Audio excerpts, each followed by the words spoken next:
we increase the amount of CCTV cameras in this country by 500. 180 CCTV cameras we put in Tobago to help with crime against tourists and the local people there. So we increased by 500. In the image of the United National Congress, the Member of Parliament for Urupooch East, Dr. Rudal Munilal. Good evening, ladies and gentlemen, brothers and sisters, political leader, the Honorable Kamla Persad-Bissessar, parliamentary colleagues on the platform this evening, brothers and sisters listening to various platforms on television, radio, social media throughout Trinidad and Tobago, in North America, Europe, and the Caribbean. It's a pleasure to be with you yet again on the Monday Night Forum to speak about some of the important issues and current affairs facing our beloved nation. Today, as we all are aware, we face an economic crisis. The economy has all but collapsed. We have a job crisis where we have thousands of persons, particularly young persons, out of work. The government, in what they shamelessly portrayed as a budget last Monday, the 4th of October, presented no plan, no vision, no hope, no insight, no inspiration to the people of Trinidad and Tobago. Indeed, they could not generate a sustainable resilience strategy to deal with the pandemic, to deal with the economic decline and collapse. All they spoke about is fluff, more promises, more stale promises, I might add, and a repetition of plans and proposals that they have been coming with for years, and nothing has happened. Today, brothers and sisters, in what passed for a debate, the government of Trinidad and Tobago, the Minister of Finance, they had time to concentrate on pigtail and cricks, even frog legs, but no time to speak about the refinery at Pointe-a-Pierre and what is the situation with a multi-billion-dollar asset belonging to the people of Trinidad and Tobago, which is now going to become scrap iron in the short term. Brothers and sisters, as one economist, I believe, has already pointed out, this government is now specializing on zero-rated accountability. There's absolutely no accountability for money spent, for plans, for programs. It was no wonder that on that day of the budget, while the Minister of Finance spoke in glowing terms about digital transformation, and so far we have a Ministry of Digital Transformation, as the opposition leader said, without a website. We believe they have a virtual minister because nobody knows who he or she is. It was not surprising when Imbert spoke that there was a complete global crash of Facebook and other social media platforms. I think even the gods could not fathom that level of hypocrisy. So brothers and sisters, we have as well the state of collapse of infrastructure. They came in the budget and shamelessly sought to blame trucks for the state of the roads. After 6 years, they cannot fix the roads. They cannot fix the highways. The roads in Trinidad and Tobago are among the worst it has been in the history of our independent nation. They cannot fix it. They don't have the competence. The corruption takes away the money, so they don't have the money because they corruptly exploit the money. So now they cannot blame the partnership. They cannot blame Kamla. They blame the truck. So they come now with an obesity tax on trucks. At another time, I'll speak on that. But I will ask the Minister of Works to explain why they allow contractors to bring in what is called heavy trucks, extra heavy trucks for 36 tons. But then when you are on the highway, they charge you if you have a ton over 18. Because they want to take the tax money, but they don't want you to operate the same truck that they allow you to import. Another time for that, brothers and sisters. Today we have the sad state in this country where 3 ministers went to open one standpipe. That is their contribution after 30 years in government. 3 ministers to open one standpipe. The Minister of Housing, I think she cut a ribbon to open a mailbox. So they can put your property tax form in the mailbox. Brothers and sisters, just recall, when we were in office, we distributed 100 homes per week. I was not opening mailbox. I was opening the doors to 100 homes per week. Today, they waste away at NGC $200 million on Train 1. Another $200 million went on the Beachfield facility, buying materials that they did not need. Brothers and sisters, $3 million on painting, gone. A lobbyist in America, $20 million, gone. House for a prime minister in Tobago, $20 million there, gone. But they have no money to fix roads. They have no money for that. The prime minister himself is demonstrating now a complete lack of understanding of the law and the constitution. I want to say at the very beginning that Keith Rowley is not only a bad prime minister, but he's a bad idea. That is worse than being a bad prime minister, when you have a bad idea. And I want to reflect on some of his statements at Belmont, I believe it was Piggott Corner, where he misled the country last Friday. This prime minister is kicking the constitution down the road as if it is an empty pan of condensed milk. He is just kicking it along the road, going along merrily, while the country suffers. That is what he's doing. And he was so rude and obnoxious, typically referring to people as a dog with a rag and so on. I thought it was the dog that Heinz killed somewhere up in Maraval.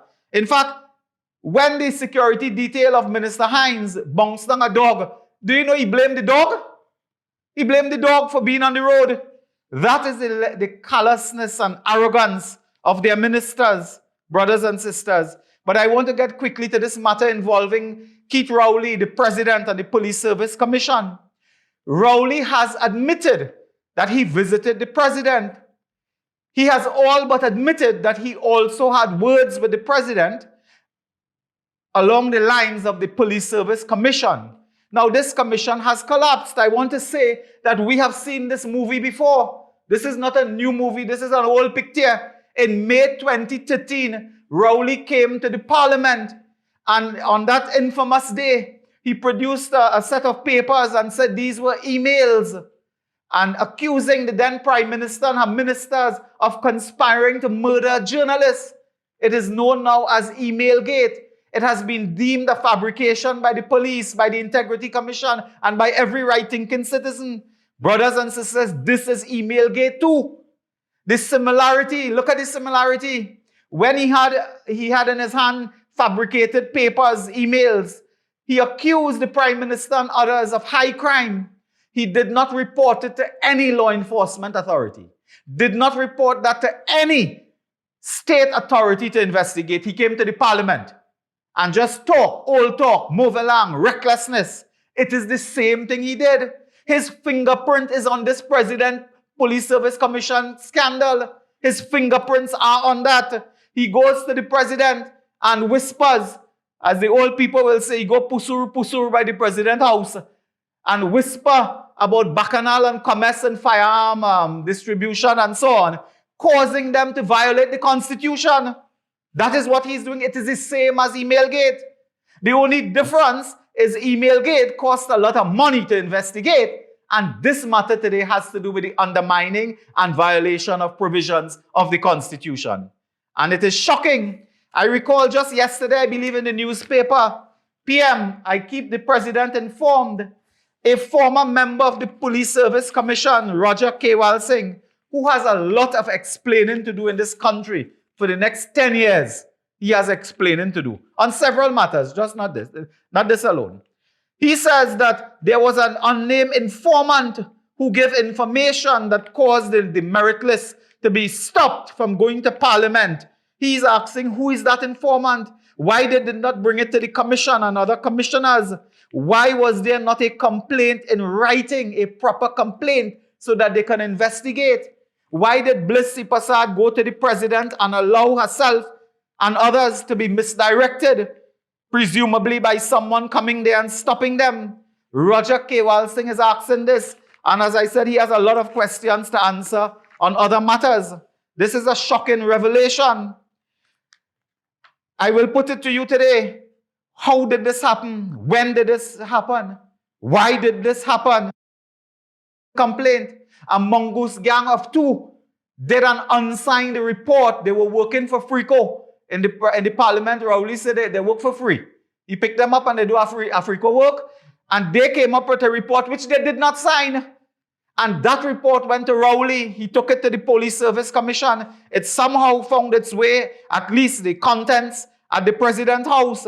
And today I am raising this issue in the context of the President. Madam President, I signed a paper to appoint you as President. You did not sign any paper to appoint me as a member of Parliament. The only woman who signed a paper is Kamla Persad-Bissessar. You signed none. I signed to appoint you as President. And I talk to you today from this platform. There are grounds in the Constitution, Section 35, A, B, C, and D. Is there a willful violation of a provision of the Constitution? Has the President acted in a way to bring the office of President into contempt? Is this matter involving the security of the state? Because come midnight on Thursday, coming the 15th, I believe it is, there will be no police commissioner in Trinidad and Tobago if they continue like this. The Prime Minister said we don't need a police commissioner. Now this man don't even spend time to read the law. He don't spend time to read the Constitution. You must know, Mr. Prime Minister, that the law provides for a commissioner of police that is placed in several pieces of legislation like the Financial Intelligence Unit and so on. The Constitution requires at Section 123A that the police commissioner is in charge of the daily management and control of the TTPS. Nobody else, the commissioner. If there's no commissioner there, who will even transfer someone to a police station? If a sergeant retire, who transferred? The commissioner has to do that. Who has to sign off on gas for a police car? The police commissioner. Who in the law, who is required to interact with the Attorney General on mutual assistance and so on? The commissioner. So we need a commissioner of police every single day. The commissioner of police has to come to Parliament as the accounting officer. He is the accounting officer. You cannot have a ministry without a permanent secretary. You cannot have the TTPS without a police commissioner. So it is rubbish Rowley talking about you don't need a commissioner of police, but they don't need Gary Griffith. That is why they are behaving this way. So on Friday, the state of emergency can collapse because the curfew cannot change without the commissioner of police. Do you know the health regulations have a role for a commissioner of police? If there are no commissioner of police, they have to revoke and withdraw all health regulations dealing with the pandemic. This is the crisis this country faces. So, Madam Paula May Weeks, I ask you tonight, consider your constitutional role. Consider provision 35 in the Constitution. The security of the state is at stake. And why did you not pass that list to Parliament as you ought to? Did Rowley misdirect you, mislead you, encourage you, induce you? Pray to God not seduce you. But did he have any part to play in that sordid affair? So it is bacchanal from Thursday. I am not suggesting at all that we impeach the president, but what I am suggesting to the president is that silence is not an option. It is not an option where there is a case for the violation of provisions of the Constitution. I remind Madam President that when you took an oath to preserve and defend the Constitution and the law, to discharge your duties with impartiality. Don't allow Rowley to misdirect you. This is the matter we face today, brothers and sisters, the endangering of the security of the state. I will move on to another matter now. Before I move to that, I will tell you about this firearms matter. It went beyond your notice that a few weeks ago, a unit called the Organization for Law Enforcement Policy of the Ministry of National Security submitted a report to Minister Hines in which we believe that they are trying to remove the function of firearm distribution from the Commissioner of Police to a committee of the cabinet. They are trying to create a gun licensing authority to put politicians in charge of issuing license for firearms and not the Commissioner of Police. This has been tried in Jamaica. It is dangerous, the corruption and the inefficiency. And that is what they are about, putting politicians in charge of giving out gun license. Today in Rowley Cabinet, I asked Rowley, are you aware there's a 3-gun kid? Not 1, not 2, but 3. Moving with firearms as if they are commando. What you need 3 firearms for? MPX and rifle and all of those things. What you need that for? You're going to start a war at Whitehall? So brothers and sisters, there's a list with ministers who hustling to get firearm license, and now they want to put it in their hands. When we know historically that there are ministers and MPs and so on who may have connections to elements in the criminal world. There's a minister who I think was in the house with somebody who is before the court for drug trafficking and illegal firearm and ammunition possession. You want to put them in charge of giving out gun? That is what they're about. And that is what this sordid matter is about, brothers and sisters. I say no more at this stage. I want to reflect on the motion of privilege. On Saturday, I believe, I filed a motion of privilege against Faris Alwari, Attorney General, in which he made a damaging statement against opposition leader Kamla Persad-Bissessar. And I do not want to talk too much about it. It is in the hands of the speaker, so we cannot speak too much. But what I can say is I can repeat what I have said in the letter. I have known Mrs. Persad-Bissessar for 30 years. I have known members of her family for that time or less, depending on when they're born. Brothers and sisters, at no time when we were in office, at no time did any member of the family of Mrs. Persad-Bissessar get contract for rentals. I was in charge of the property division and rentals, and I would know. I ought to know. I was in a position to know. I had access to cabinet minutes and notes and reports. So that is a blatant lie, untruth by the Attorney General. And my job is not to advise the Attorney General, but he knows what to do. He knows what to do, and he knows he's caught, and he knows what to do. We walked out before in this parliament. I want to remind members, I'm reading a lot of things in the social media now about the collapse of this debate. Brothers and sisters, do you know there's a list of ministers here? Well, it looks like a blacklist. You have the Prime Minister, Camille Robinson-Rayleigh, Clarence Rambarat. Well, finally, we see who is Minister of Digital Transfer. Somebody named Bacchus. Hines, Stuart Young, Minister of Labour. Foster Cummins himself, an important man here. Kazem Hussein, Alison West, Shamfa Kojo. List of ministers who failed and refused to present their plans and policies and defend their tenure in office. Because the government collapsed the debate so that these people will not talk. A budget is a document of the government. A budget is the policy document of a government. It is the role of the government to defend their expenditure, to defend their policy, to defend their program, to outline their revenue streams. That is not the job of the opposition. The opposition members don't run the treasury. Our job is to raise critical issues when the ministers come before us. That is our job. And on Saturday, when they so obscenely crashed the debate because they were hiding ministers of government, you could imagine if we had to hear Fitzgerald Ethelbert, we would have been asking him why he and his detail killer Pompex somewhere up in the north. We would have been asking him about the CCTV cameras, about the helicopter. We would be asking him about the TTPS cars, the need for monies to buy vehicles. I would have been asking about the drones. My colleagues would have been asking him about armored vehicles, about uniform for police officers. But they hide him. They hide him. Saturday, all these ministers have serious questions to answer. And for those people who are saying, well, blame the opposition and blame the opposition. I have a next document in my possession. Look here.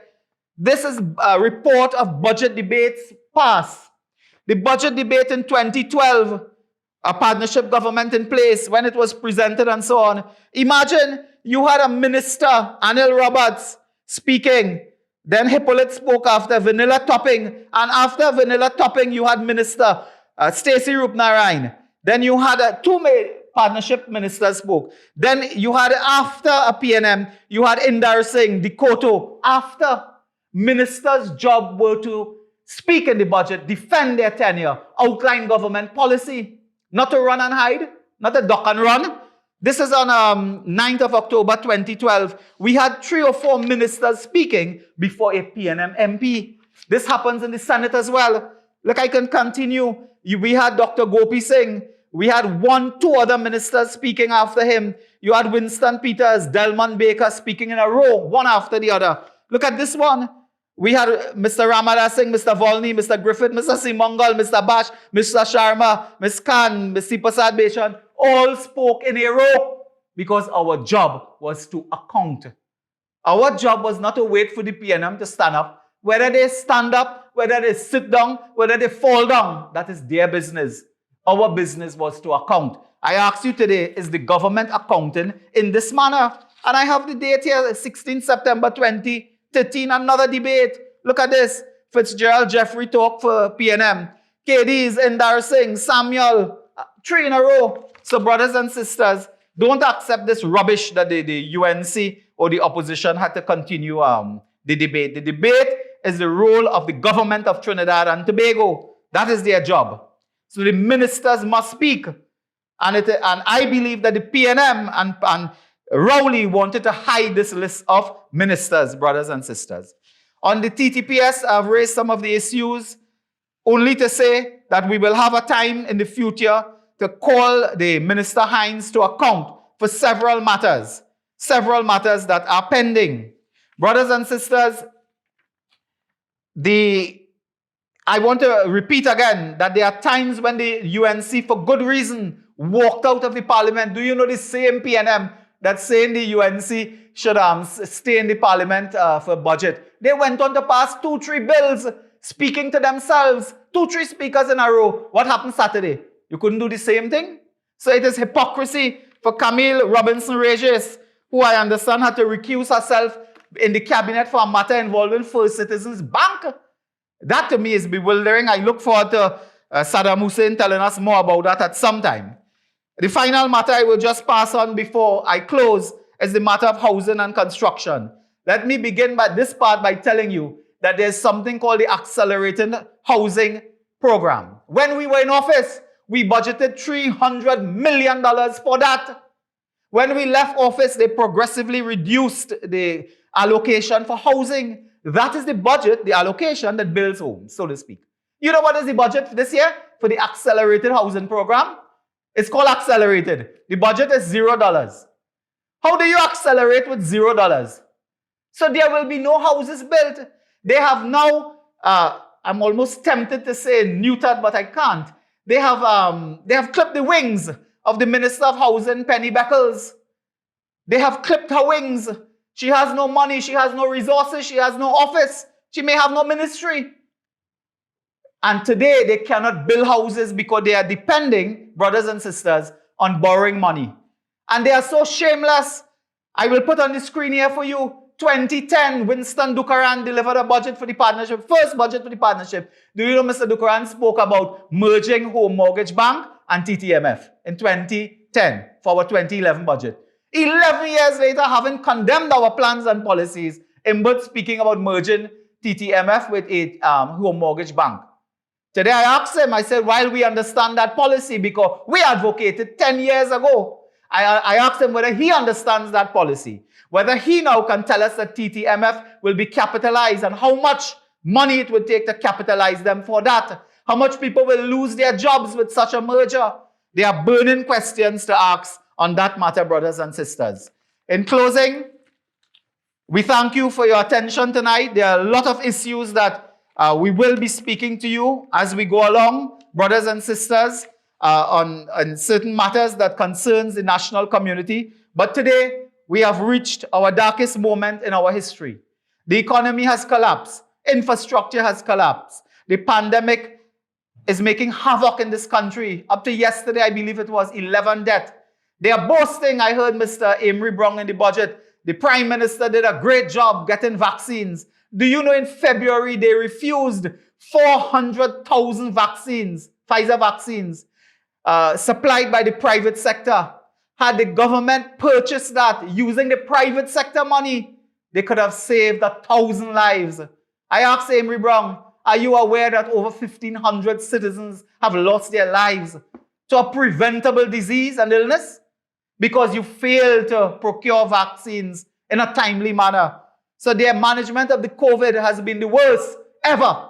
The worst possibly in the world for a tiny island. 1,500 people did not have to die, with thousands infected this way. Brothers and sisters, they have completely mismanaged the pandemic. And today they want to beat their chest and talk about they have done a good job. What good job are they talking about? 3 ministers opening a standpipe, that is the job. An attorney general who don't know the law, that is their job. And I want to tell Keith Rowley in closing, you're talking about Kamla Persad-Bissessar should be worried about what's happening in London. I want to tell you something, Rowley, you should be worried about what is happening in London today by the hour. Because when I heard Mrs. Persad-Bissessar spoke Friday last about $100 million man, I want to tell Rowley that when I heard 10 million pounds for Nelson in London, I asked what club he playing for? Liverpool, Manchester United, Arsenal. When I hear 10 million pounds for Nelson, I thought he was a footballer. I couldn't believe that is Trinidad and Tobago have to pay 10 million pounds to Nelson. What are you paying that for, Rowley? Tell us. And tell us your role in that. And Keith Rowley does not understand when he spoke on Belmont about the Attorney General in the United States. He said Attorney General in the United States does deal with these matters of getting witnesses for criminal prosecution. They may do that in the US. They have a different legal and constitutional structure. The Attorney General in the United States prosecute criminal and civil matters on behalf of the federal government. They do not have a DPP. Go in America Constitution and find the DPP, Rowley. But in Trinidad Constitution, which you will not read, we provide for a DPP. He handles criminal prosecution, not the AG. The AG deals with matters of civil matters on behalf of the state. Keith Rowley, you must familiarize yourself with the Constitution. You must read the law of Trinidad and Tobago. Faris Alwari and Rowley have no business with witness statement, with paying witnesses, with preparing testimony. It is the DPP. And sooner or later, we will also have to confront that office of the DPP to ask certain questions because he has already said that he doesn't know anything about agreement. So if he doesn't know, who knows? And Keith Rowley, you should be concerned with what is happening in London. You should be concerned with what is happening today in London because yourself and the Attorney General would answer questions in this country for 10 years to come. Thank you, brothers and sisters, and may God bless you all.